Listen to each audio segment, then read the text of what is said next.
E vou começar por me apresentar. Eu sou a Vera Mendes, eu sou atrevida desde 2020.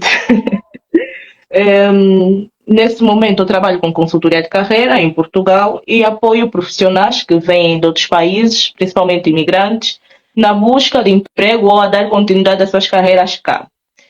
E hoje vamos falar da avaliação de habilidades na contratação, desafios e estratégias para quem está a chegar agora. E sobre a Ariel, eu acho que tem pessoas aqui que já conhecem e ninguém melhor do que ela para poder falar sobre ela. Então, Ariel, convido-te a falar um pouquinho sobre ti para as pessoas que nos estão a assistir e para as pessoas que vão nos assistir mais tarde. Tá bom. Boa noite a todos. O meu nome é Ariel Mateus. Eu sou profissional de recursos humanos.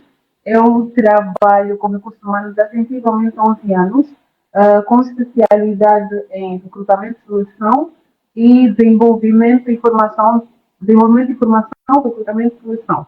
E o que eu mais tenho experiência é mesmo recrutamento e seleção. Por isso é que hoje acredito que estarei aqui e poderei dar alguns pontos de luz para todos aqueles que estão à procura de emprego, querem definir estratégias para como criar a sua carreira, como ter posição de carreira. Então, tudo isso eu estarei aqui.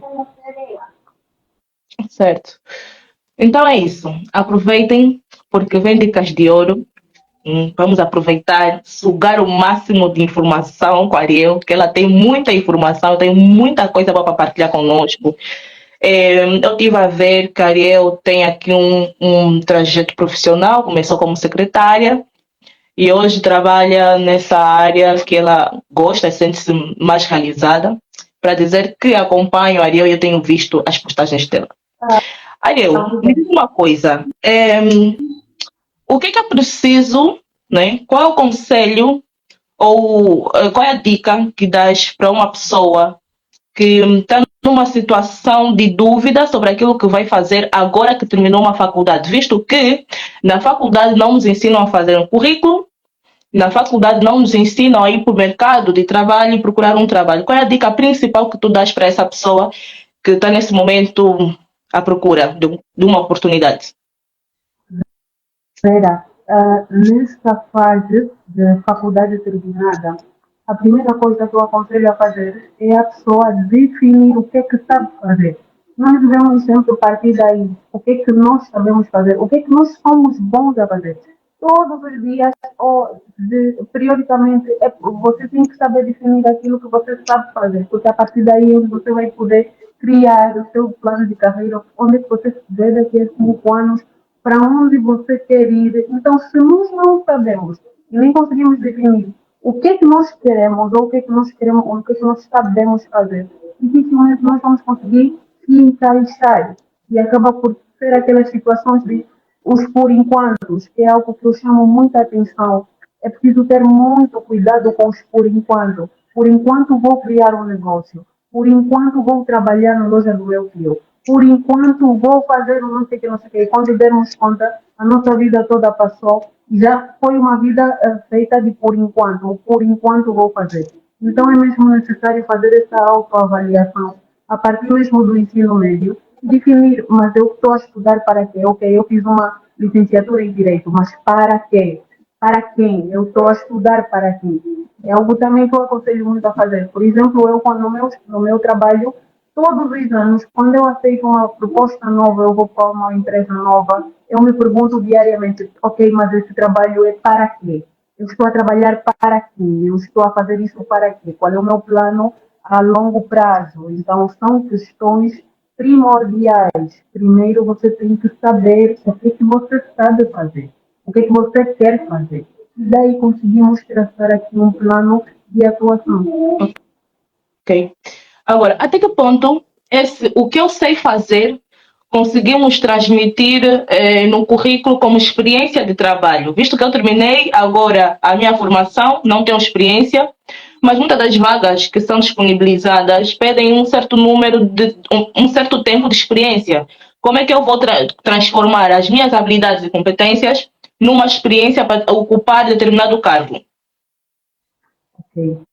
Vera, eu digo também, escolher é um privilégio. Quando você sai de uma faculdade, você tem a parte teórica, mas precisa da parte prática. Então você precisa ir atrás das empresas. A tua primeira experiência, tu tens mesmo que bater portas, tu tens que ir atrás da empresa, tens que estar aberta a estágios, sejam eles remunerados ou não, tu tens que ir buscar essa parte técnica. Quando eu digo que escolher é um privilégio, é no sentido de nós não nos pormos na posição de não, isto aqui eu não quero. Para quem está a sair agora da faculdade, é necessário saber que tem aqui um poder balanceado do que pode fazer ou não. Por exemplo, eu vou ser licenciada em Direito. Se você quiser trabalhar como advogada, se você quiser trabalhar na magistratura, como magistrada, por exemplo, você precisa ir atrás dessas pessoas. Você precisa buscar essas pessoas. Você precisa conviver mais, fazer um networking com as pessoas que já estão nessa área, para você saber o que você pode trabalhar. Percebes? Eu digo sempre, eu trabalho com recursos humanos. Um exemplo, eu preciso saber quem são os melhores da área de recursos humanos, pelo menos em Luanda. Eu preciso ir atrás dessas pessoas, conectar com essas pessoas, trabalhar com essas pessoas de alguma forma, para que eu esteja sempre no meio das competências que mais se pedem no mercado. Eu preciso de saber se estão a recrutar para recursos humanos, quais são as competências que as empresas mais querem, o que as empresas atualmente querem. Então, essas competências é que eu vou trabalhar em mim. Consegue perceber? Então, Ok. o facto das empresas estarem sempre a pedir 3 anos de experiência, 4 anos de experiência, isso de maneira nenhuma deve nos fazer sentir como prontos. Então, como só querem 3 anos de experiência, eu não tenho, então não há emprego para mim. Então, pronto, o país está. Não, não é nada disso. Nós é que temos que definir aqui uma estratégia de como vamos conseguir essa experiência. E eu aproveito também dizer, há muito se diz que só se contrata quem tem experiência. A experiência profissional, na maioria das vezes, não é só a experiência propriamente dita. Se você fez faculdade, eu tenho certeza que você, em algum momento, você precisou fazer um trabalho de fim de curso. Comecemos por aí. Como é que foi feito esse trabalho? Você fez um estágio? Como é que foi a parte prática desse trabalho? Isso são tudo isso, são as experiências para o nosso currículo. Até para as pessoas que estão no escutismo, que estão em grupos de igreja, que fizeram voluntariado. Se eu não tenho os 3 anos de experiência que a empresa está a pedir, pelo menos eu devo destacar as competências comportamentais que a empresa precisa, em algum momento ela vai precisar. Então, é necessário criar aqui uma estratégia para pôr essas competências no nosso currículo. Mas é claro que eu também não vou pôr no meu currículo que, olha, dei catequese para meninos de 5 anos durante 2 meses. Ajudei o padre, não sei o quê. Não. É um erro que comete-se muito nos currículos. Fazer currículo, o nosso currículo, é mesmo preciso olhar primeiramente para o anúncio de emprego que nós estamos a nos candidatar. A partir daquele anúncio, nós conseguimos definir o que é que nós vamos colocar no nosso currículo ou não. Então, para responder à sua pergunta, o facto das empresas estarem a dar preferência a pedir ultimamente 3 anos, 4 anos de experiência para contratar alguém, não é barreira para quem não tem experiência, não é e nunca foi. Mas está a ser generosa. 3 anos, normalmente pedem mais. Não, Normalmente eu vejo que pedem mais.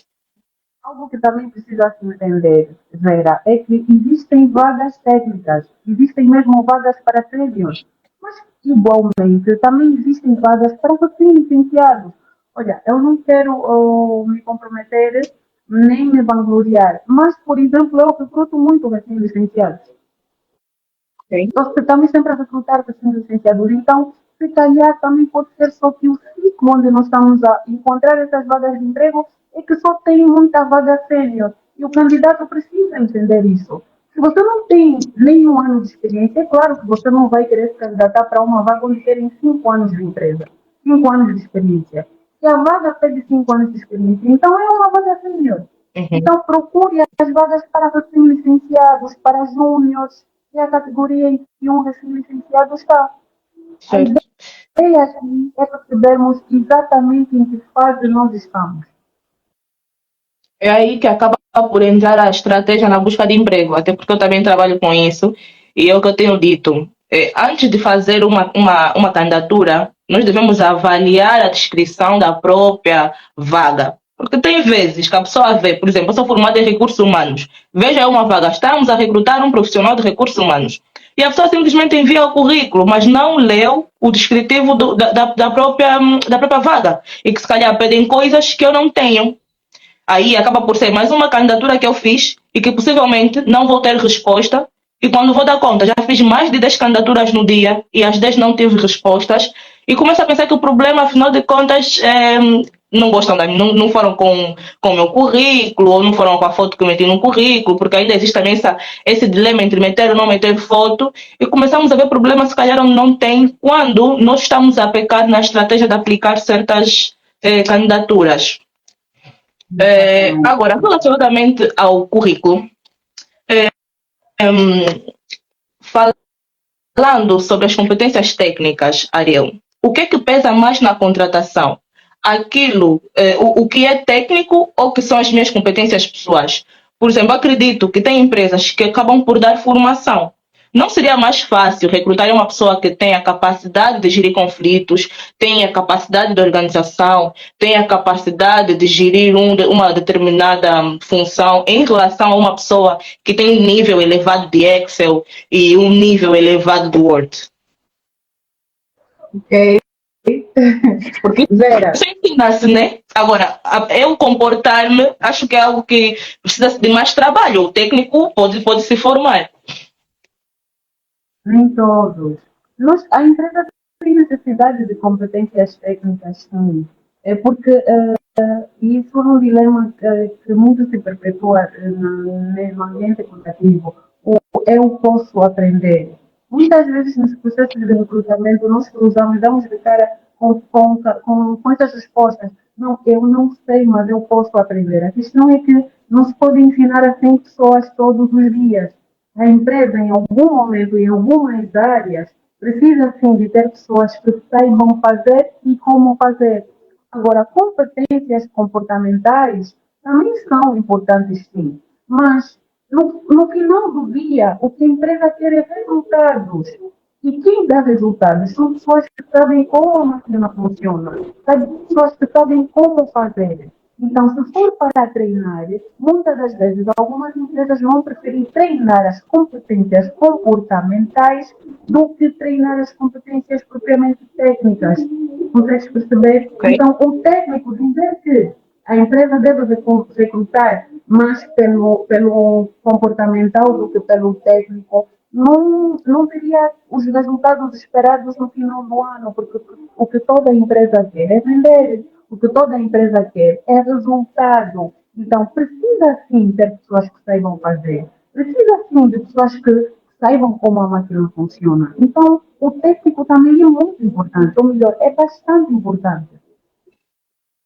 E como é que funciona a avaliação de habilidades?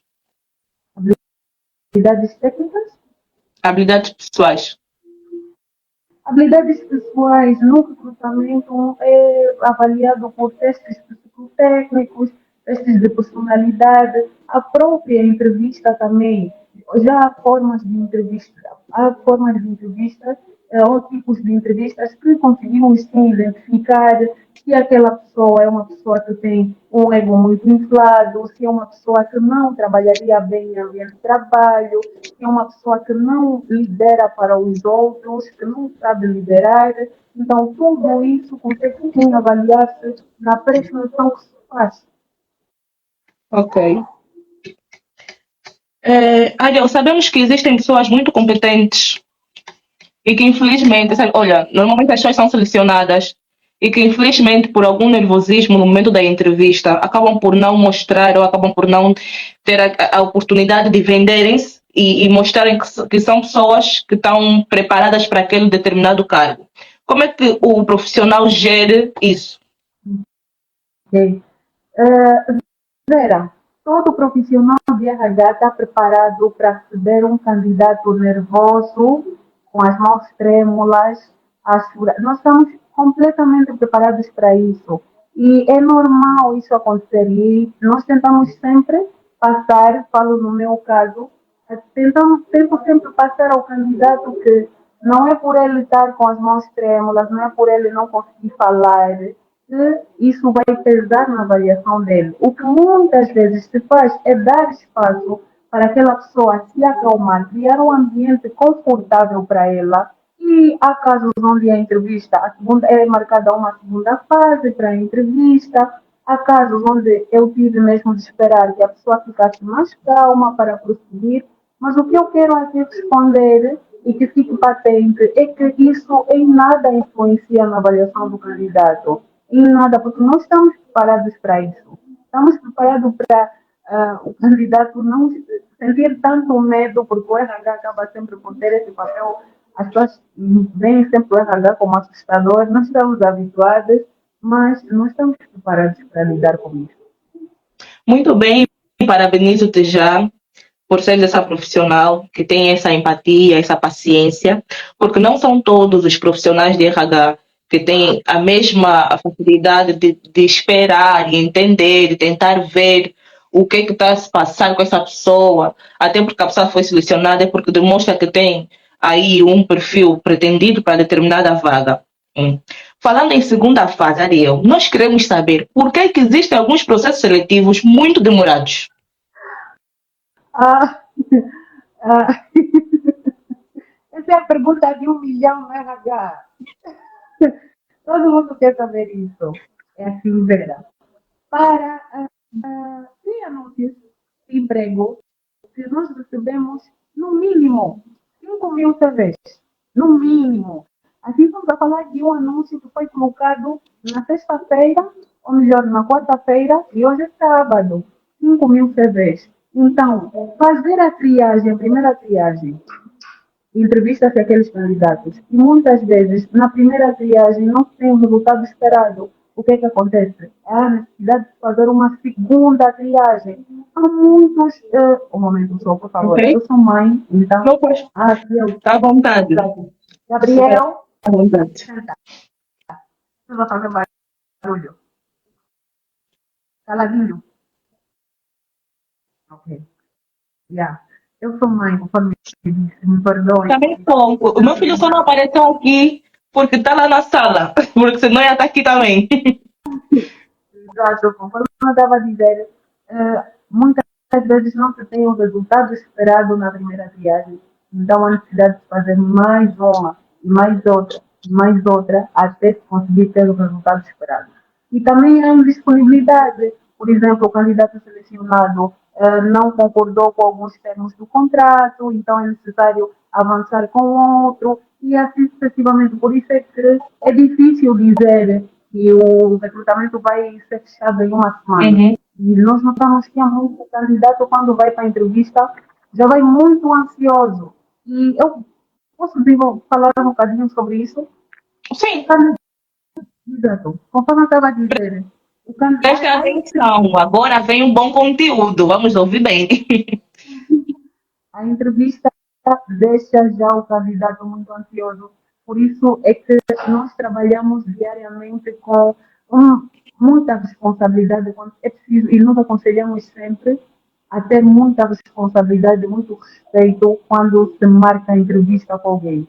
Porque, Vera, nós estamos num país com muita desigualdade social, nós temos muita pobreza, principalmente aqui na nossa cidade, e tu marcares entrevista com o candidato, ele vive não sei aquele, e estás a marcar entrevista com ele no Kikuchi, tens que pôr em mente que esse candidato, se não tiver dinheiro, vai ter que pedir dinheiro emprestado. Se não tiver roupa em condições, porque todos acham que o que define o resultado da entrevista é a roupa que o candidato veste, ele vai pedir roupa emprestada, vai pedir dinheiro emprestado. Se tiver a chover, vai apanhar, quer dizer, o próprio candidato já passa por um processo de seleção ao sair de casa até chegar na empresa. Então, essa pessoa, quando chega na empresa, tem que ser respeitada e ser tratada com respeito, tem que ser ouvida. E ele, quando faz entrevista, o candidato fica muito ansioso. Ele acha, muitas das vezes, que uma coisa que ele fez entrevista hoje e no final do dia a dona Ariel vai ligar a dizer, olha, foste contratado ou não foste contratado. Não é, é um processo muito longo.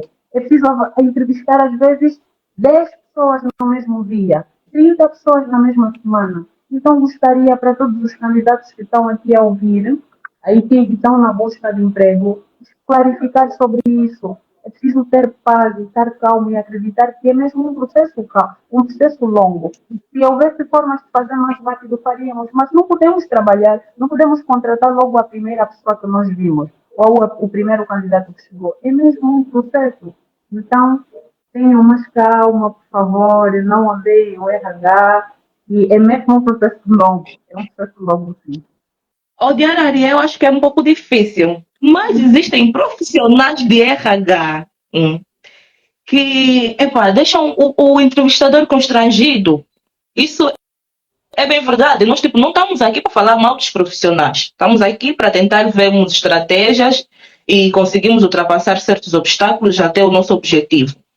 Mas existem profissionais, e eu trabalho com isso, preparo as pessoas para irem para as entrevistas e elas trazem feedbacks não muito bons. Por exemplo, eu já não trabalho mais, nos dias de hoje, com profissionais que estão em Angola e querem uma oportunidade de trabalho em Angola. Porque tudo que eu aplico não é válido. Mas eu consigo trabalhar aqui com as estratégias que eu vou desenvolvendo aqui em Portugal e consigo, de certa forma, inserir um profissional que trabalhava no banco em Angola, trabalhar no banco em Portugal, que era administrativa, ser administrativa aqui, porque o objetivo é rompermos essa ideia de que o trabalho em Portugal é somente fábricas e área de construção civil e que as pessoas podem dar continuidade às suas carreiras. Mas eu recebo às vezes feedbacks, o teu currículo não está bom, o currículo é muito simples, o currículo tem que ter foto, o currículo tem que ter cores. E depois, a forma com que falam com a pessoa faz com que a pessoa sente-se pior ainda, porque nós quando estamos numa situação de desemprego, já nos encontramos vulneráveis. Não tem como. Aí a pessoa vai para uma entrevista a pensar que, uau, será dessa? E depois, olha, vamos analisar, não há respostas. Eu entendo que é um trabalho muito complexo e também muitas das vezes não tem como dar resposta a todos. Mas as pessoas ficam à espera pelo menos de um não para livrarem-se daquela expectativa e irem à busca de outras oportunidades ou de um sim. E muitas das vezes essa resposta não chega. Gostaria também que eu falasse um pouco sobre isso. Certo. Vou começar pela parte dos profissionais.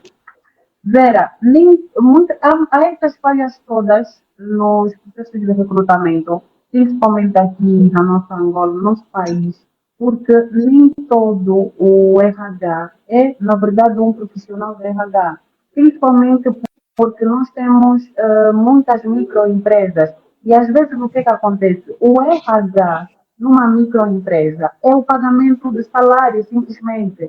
Então, a primeira pessoa colocada para fazer o pagamento de salários nessa microempresa é que acaba por desempenhar as tarefas uma por uma do Departamento de Recursos Humanos. Hoje está a pagar salários, amanhã vai fazer as férias, depois vai tratar disso e aquilo, e depois, quando quer dizer, vai coisinha, coisinha, e quando der conta, não, eu sou técnico de RH. Não, você não é técnico de RH. Alguém que está a pagar salários e está a tratar das férias, você não é ainda um técnico de RH. Então, muitas das falhas que acontecem nos processos de recrutamento é mesmo porque a partir desta empresa nós não temos um profissional formado, porque o profissional formado que fez gestão de recursos humanos ou que fez a formação sabe como tratar as pessoas na entrevista, entende de psicologia organizacional, entende de recrutamento e seleção, sabe quais são os déficits e as gafes que não pode cometer, mas comete quem não sabe. Então também é uma questão que nós temos aqui, que muitos que estão no RH não são necessariamente profissionais de RH. Então fica complicado exigirmos aqui alguma competência. O máximo que podemos exigir é que essas pessoas que não têm formação de RH busquem sim se capacitar nessa área para que parem de criar estes transtornos ou estes abusos que estão criando. Quem trabalha com recrutamento e instrução não pode se achar detentor de algum poder para estar a excluir ou escolher as pessoas. Não. Então, Vera, uma vez Sim. me perguntaram se eu seria capaz de entrevistar uma pessoa que, pronto, vou usar uma linguagem suja, me disparatou na rua.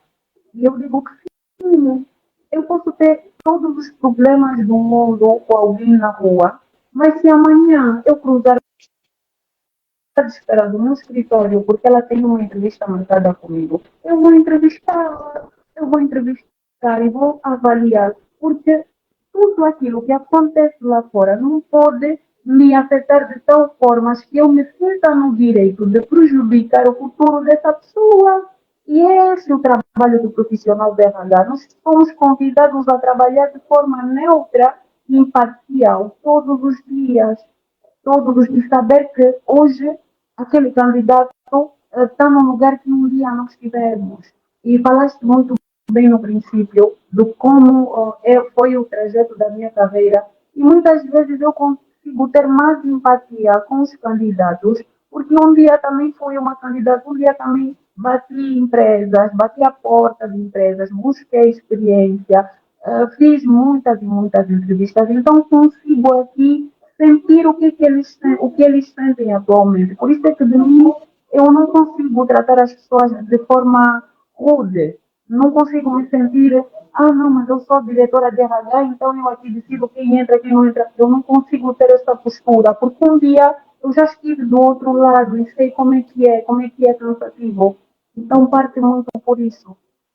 Ariel, vais fazer as pessoas irem procurar trabalho na tua empresa. Olha, Não tem. eu queria exemplificar, queria contar uma história, uma situação que eu tive a semana passada. No meu serviço, eu uso o WC que está um pouquinho distante do meu escritório. Então, sair do meu escritório para ir para o WC acaba por ser um passeio muito longo que eu dou. E eu a dar um passeio, eu senti que alguém estava a caminhar atrás de mim, alguém estava a me seguir. E eu noto isso muito rápido, também comecei a andar. Depois vi que a pessoa estava mesmo a me seguir, então eu apressei o meu passo, comecei a andar mais rápido. A pessoa atrás também começou a andar mais rápido. Comecei a correr, dei assim uma corrida leve, fui no quarto de banho e fechei a porta. A pessoa também me acompanhou, eram duas moças. Yeah. Então, eu no quarto de banho escondida. E eu assim, cheia de medo já, eu disse, meu Deus, quem que está me seguir? Essa pessoa quer o quê? Como é que é possível? Mas eu com muito, muito medo. Fiquei uns 30 minutos no quarto de banho, depois ganhei coragem, eu disse, não, aqui também com essas câmeras todas, ninguém vai me fazer mal. Saio e abro a porta, assim, bem decidida, pum, abri a porta. E era uma moça que veio pedir emprego. Yeah, porque ela me chamou e disse, Ariel Matheus, eu te sigo no Facebook, então eu vi que trabalhas aqui, está aqui com o meu currículo. E eu fiquei assim a olhar para a pessoa. Eu disse, moça, eu achei que você queria me fazer mal. Eu achei que você queria fazer algo de errado. Eu estava cheia de medo. E ela, não, eu preciso muito de um emprego, eu não sei mais o que fazer, por favor, me ajuda só, e não sei o que, não sei o que. Yeah, e depois contou a história dela e pronto, assustou-me um bocadinho, eu não nego, e muito assustada, mas depois peguei o currículo da pessoa e realmente fui fazendo aquela vistoria para saber onde é que tinha uma vaga, o que, é que podia fazer. E olha, felizmente a pessoa está a trabalhar, começou a trabalhar ontem, ontem foi o primeiro dia dela de trabalho, e cruzamos. Ela, olha, já estou a trabalhar, muito obrigada. Eu disse, a perseguição deu resultado, mas não sai mais disso. Ariel, Então, cuidado, cuidado, cuidado, que aqui eu já estou a ver pessoas. não façam isso, por favor. O meu coração é muito frágil. O meu coração não aguenta isso. Mas ela está a trabalhar e teve um bom final. Então, é isso. No final do dia, nós somos todos humanos. Janice Saparo, pode escrever aqui a tua pergunta. Se reparares aqui na parte de baixo da live, tem aqui uma caixinha, não, nem caixinha, um balão com um ponto de interrogação. Pode deixar a tua pergunta. Ariel, como é que consegues deixar o coração de lado e tomar uma decisão? Como é que você faz, como é que fazes essa gestão entre o emocional e o racional Na na contratação? Oh, contratação, certo? dia a dia. Não, na contratação, eu sei que parece ser muito meiga e muito sentimentalista, muito emocional, Mas há situações que realmente exigem que nós tenhamos um braço de ferro, nós tenhamos uma postura mais dura e uma postura mais estratégica, e realmente tenho. Porque eu imagino, eu não posso contratar 100 pessoas só porque eu gostei das 100 pessoas. Eu não posso contratar 10 pessoas só porque as 10 pessoas me contaram histórias tristes sobre as suas famílias, sobre as suas vidas. Então, de repente, a empresa vira uma ONG e eu quero ajudar todo mundo e dar emprego a todo mundo. Não, não funciona assim. Não funciona assim. É preciso, é mesmo um balanço que se faz entre o sentimental e o racional. E histórias tristes nós temos todos os dias. Todos os dias, se eu ficar na porta do meu edifício e perguntar a todo vizinho que descer qual é o problema que ele tem, eu tenho certeza que todo mundo vai me contar 5 ou 6 problemas que tem naquele momento. Mas não é fator decisivo para contratar alguém. São casos muito raros. Casos Ok, muito raros. Nós podemos cruzar numa entrevista que vai dizer, ei, meu Deus, ali eu estava comigo na live, hoje mesmo está assim bem dura. Yeah. São casos raros. ok. Ariel, eu falo muito sobre o posicionamento profissional. E eu vi que tem um texto em que falaste também sobre isso. Nesse texto, fizeste a menção que já não procuras trabalho, as oportunidades é que te chegam, ou melhor, as propostas é que te chegam. O que é que você acha sobre uma pessoa que vai procurar trabalho e a outra pessoa que tem um posicionamento diferente e acaba por receber mais respostas? Como é que é avaliado alguém que, por exemplo, Ariel, eu preciso muito de trabalho, me ajuda, estou desesperada, e aquela pessoa que tem mais uma posição firme e consegue mostrar que de facto tem competências para tal?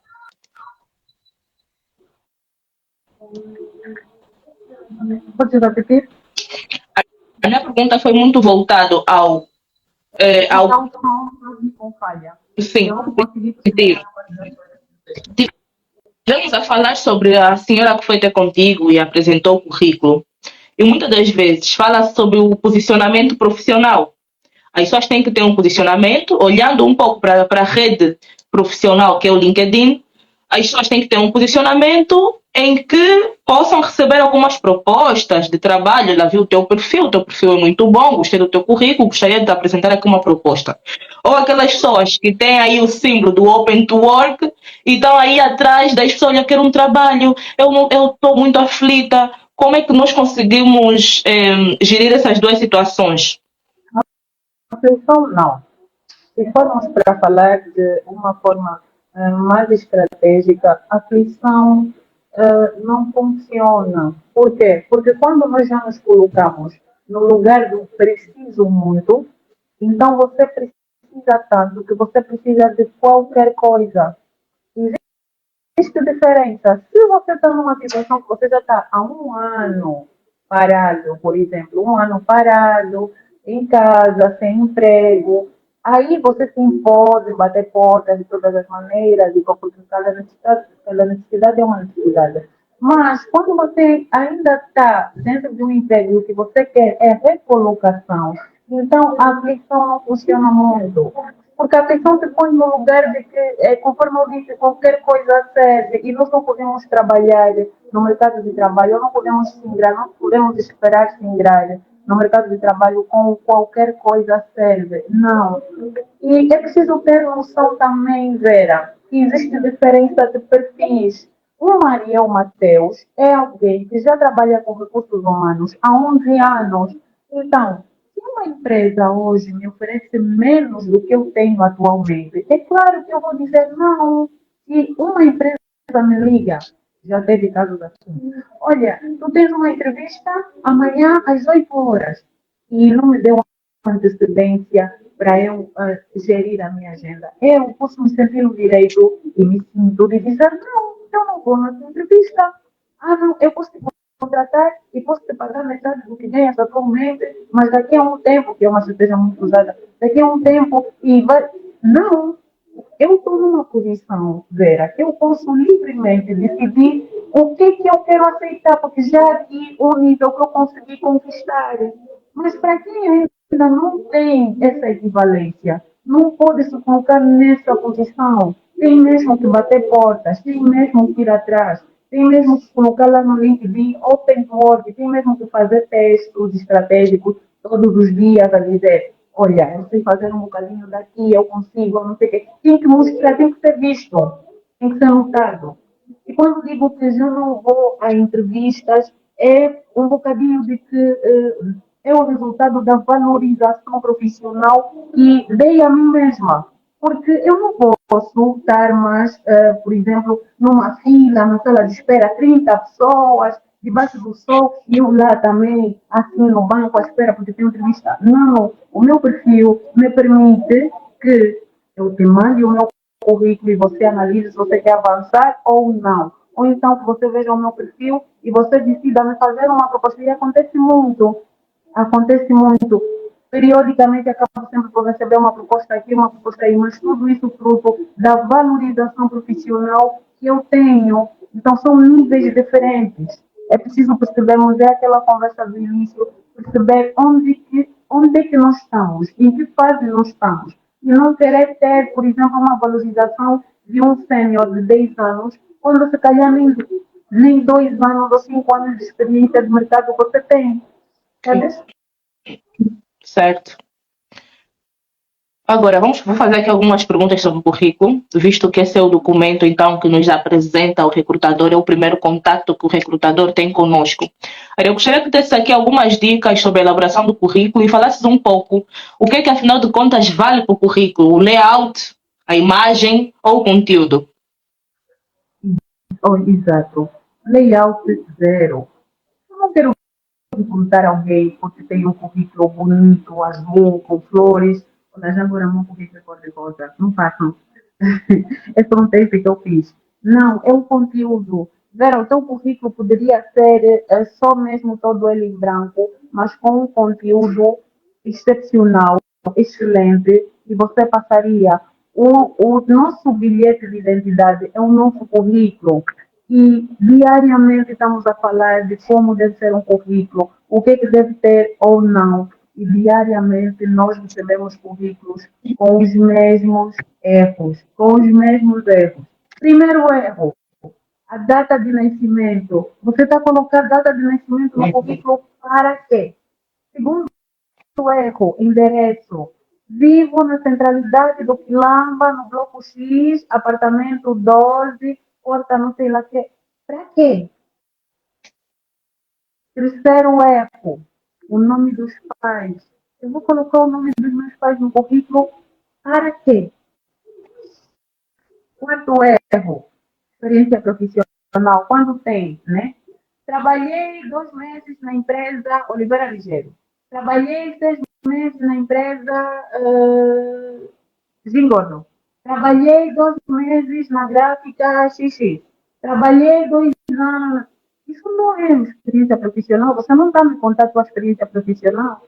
Porque, para me contar a sua experiência profissional, eu preciso de saber onde você trabalhou, o que você fez e o que você fazia.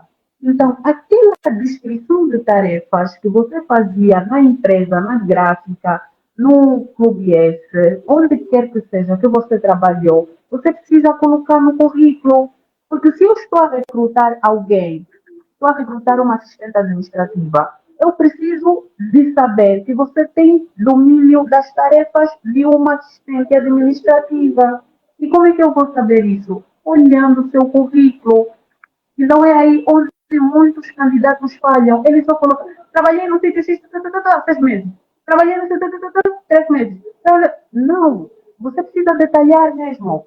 Pôr o nome da empresa, pôr a data de início, pôr a data de fim e pôr a descrição de tarefas. As minhas tarefas como técnica administrativa de recursos humanos eram orçamento salarial, tirar a seguridade, fazer declarações de serviço, gestão de seguros, gestão tananá, tananá.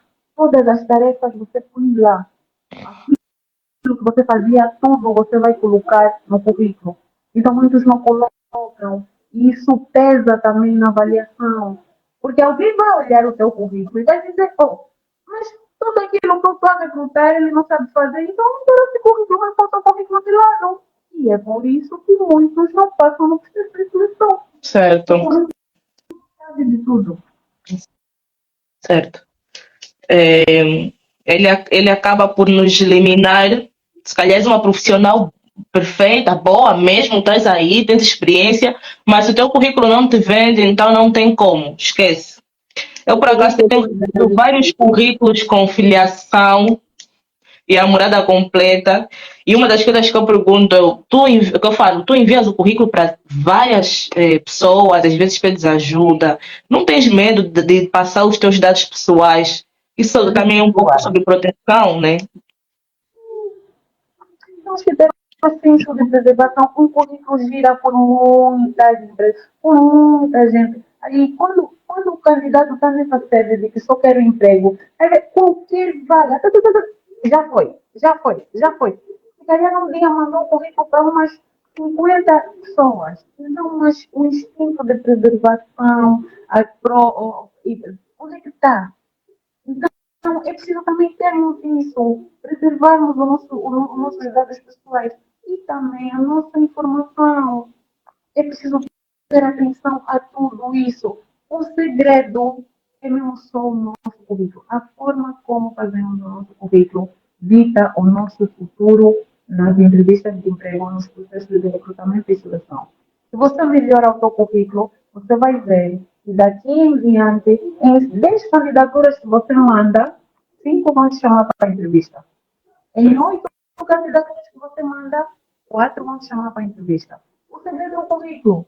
Se todos os dias você está mandando currículo e não está tendo resposta, é o currículo. Avalia o seu currículo. Ariel, agora fiquei com duas perguntas. A primeira é sobre quem pode fazer o nosso currículo. E a segunda, quantas páginas deve ter um currículo? Okay. Seria bom se nós fizéssemos o nosso currículo, toda a informação que nós achamos pertinente, nós colocarmos. Mas, para dar também um destaque mais profissional, mais aqui elaborado, também podemos procurar profissionais para fazer isso por nós. E hoje aqui já temos muita gente capacitada. Eu, por acaso, também fiz currículos, mas depois é um trabalho que já não pude seguir por causa da minha carga horária e pronto. Mas existem muitos outros profissionais que fazem currículos que fazem muito bem. Então, às vezes, é necessário também investir em nós nesse sentido, contratar mesmo profissionais para fazer o currículo, fazer uma boa carta de apresentação, e essa pessoa vai fazer tal e qual o currículo deve ser. Certo. Agora, quanto às páginas do currículo, pelo amor de Deus, parem de nos mandar bíblias. Um currículo com 10 páginas, 15 páginas, e que em 5.000 currículos, imagina ter que ficar 10 minutos ou 15 minutos a ler um currículo só, porque são 20 páginas. Não, você pode, e os profissionais que fazem os currículos sabem isso, eles sabem como dar destaque no seu currículo, a informação que você precisa ou que a empresa precisa saber de acordo ao anúncio do emprego. Então, ele vai dar esse destaque. O resto você desenvolve na entrevista. Agora, um currículo tão extenso, até chega a ser chato, chega a ser. Pronto, não terá nada de destaque para a pessoa se prender, para o profissional do RH se prender ao teu currículo. Então, não é necessário. Não é aquilo de quanto mais informação, melhor. Não. No currículo tem que ter a informação certa. E outra Ariel, mas qual é o segredo do currículo? Algo que você, quando vê, fala, uau, eu quero falar com essa pessoa. são muitos. Eu valorizo muito pessoas que dominam software, pessoas que têm influência em outros idiomas. Eu valorizo muito técnicas administrativas. Então, qualquer currículo que eu veja essas competências, eu já quero ter uma segunda conversa. Ouviram? Então, são essas dicas. Vocês têm que aprimorar no vosso currículo. E o currículo não é um único. O currículo tem que se ir fazendo a cada vaga. O currículo só para de ser atualizado quando te ligam e te falam: Dona Vera foi selecionada, pode começar segunda-feira. Aí pode deixar o currículo stand-by. Caso contrário, tem que continuar a atualizar o currículo a cada vaga, ver a descrição, o que é que eles pedem. Claro que não temos que mentir, né? Se calhar tem coisas em que nós vimos, olha, eu sei fazer isso e me esqueci, essa empresa está a pedir isso, então eu vou meter. Por exemplo, ontem eu fiz um currículo de alguém que esqueceu que tinha o domínio do Access. E ela disse, Vira, agora lembrei. Tenho o domínio disso. São profissionais que estavam em Angola e que agora estão cá. Olha, temos pouquíssimo tempo. 23 segundos. Além de estar sempre a atualizar o currículo, é necessário perceber também que tem que ter mais currículo. Olha, eu Tem que ter mais modelos. acho que agora vamos cair, porque só temos 5 segundos. Olha, muito obrigada. Não sei se dá para voltarmos ou não.